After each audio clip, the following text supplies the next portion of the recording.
BioScience division, which we call it at LBS. So please join me in welcoming Lucas Ortega.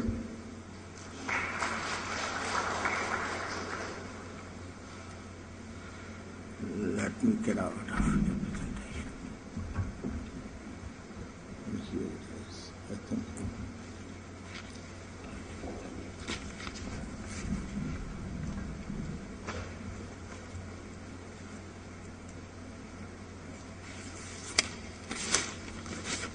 Dear distinguished guests, ladies and gentlemen, I like to move on fast so that you can have your lunch on time. Harry, thanks very much for the nice introduction, and I will move to some of the topics I would like to discuss. We all heard a lot about palliative medicine, how we treat normal symptoms. There will be a massive growth over the next years in preventive medicine. We actually cure the symptoms and not just treat it with small molecules or proteins. There may be a massive growth. At the moment, we expect about 19 billion in cure that we have this year, mainly vaccines, and this will grow to at least 300 billion till about 2025. There we will spend much more on nutraceuticals, wellness as a cure form as well, but then a lot about curative medicine. And this was one reason why I actually moved from a big life science division, heading now a very small business, but I'm absolutely sure that the future will be in cure and not just treating the symptoms. Just to underline this topic, I will have you here a list with only 3 major chronic disease areas: cardiovascular, brain and metabolic disorders. For me, it is very sad to see that we have already in child and juvenile age a lot of chronic diseases moving on. It starts, attention deficiencies, obesity and already diabetes with juvenile or children. This will be a massive issue for the future, not just for the Western world, but also for Asia. Malnutrition in nowadays has 2 meanings. We still have a large population with too little to eat, but we have even a larger amount of people actually eats too much and the wrong stuff already in early on. That's why I think curative medicine will be a key for the future to help us actually dealing with these issues. As one example, you can take diabetes 2. Diabetes 2 is a massive issue worldwide, and I just have here the numbers from China to show you that this is not just a Western issue. In China, you will have an increase of almost 50% between 95 to 2025. And here we talk about a lot of people. Here we talk about 30 million people only in China who will suffer from diabetes 2 from very early on.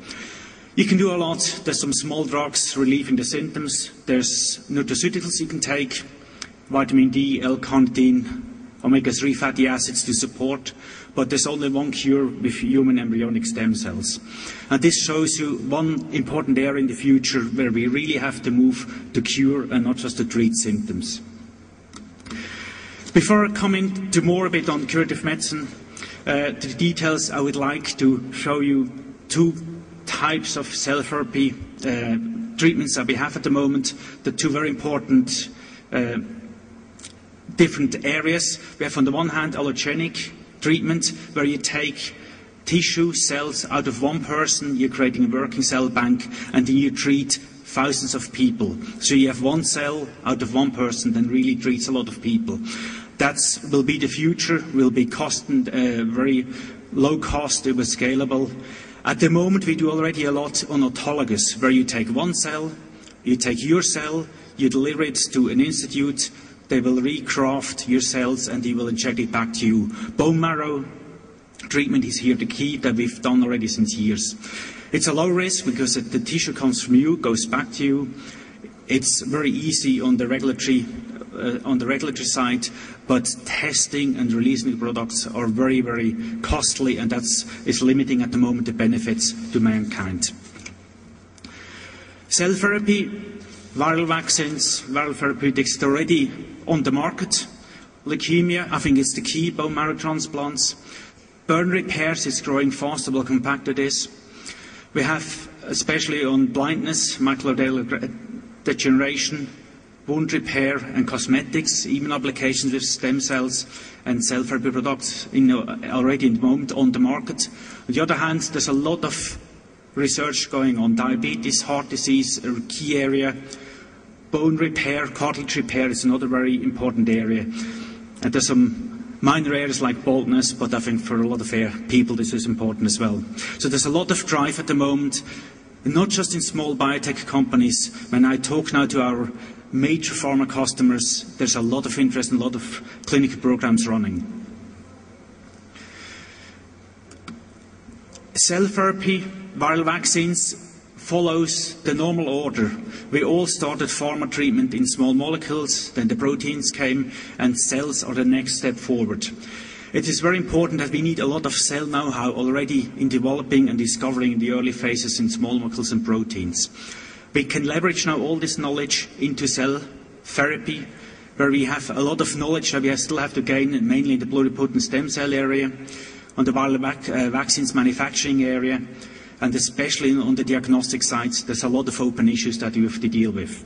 But there's a lot of ongoing work.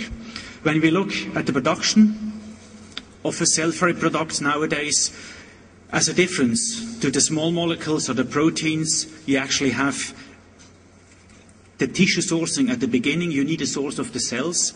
Here it's very important that you drive a very ethical procedure to get the cells that you want to treat, and you can actually expand the cells, multiply them, you differentiate them, you purify, you modify, and then you go into the purity and potency testing before you then start the treatment. The grey bars here show you where I think the industry and we as a major player in this area have a lot of knowledge. The red bars show you where we have a lot of issues still to overcome.